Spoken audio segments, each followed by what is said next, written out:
5ই August ছাত্র জনতার গণ অভ্যুত্থানের মাধ্যমে ছাত্র জনতা এবং ক্রিয়াশীল সকল ছাত্র সংগঠনগুলো একই সূত্রে আবদ্ধ হয়েছে যে দখলদারিত্ব এবং লেজুর ভিত্তির রাজনীতি বন্ধ করার সময় এসেছে।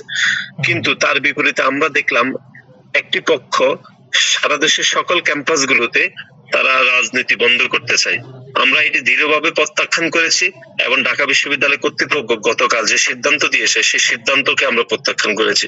আমরা বিশ্বাস করি এদেশের স্বাধীনতা সংগ্রাম অর্জিত হয়েছে, এদেশের মহান মুক্তিযুদ্ধ অর্জিত হয়েছে ছাত্র জনতার যুদ্ধের মাধ্যমে, এবং একই সাথে সাথে 2024 সালে 5ই আগস্ট যে ছাত্র জনতার গণ অভ্যুত্থান হয়েছিল সেটিও ছাত্র জনতার একটি অংশীদারিত্বের ভিত্তিতে হয়েছিল।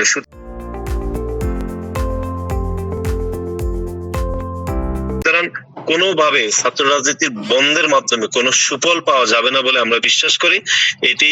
এটি করলে একটি মৌলবাদী বা অন্য দোসররা অথবা পরিকল্পিতভাবে যারা ছাত্র রাজনীতি বন্ধ করতে চায় তারা একটি সুফল পাবে বলে আমরা মনে করছি।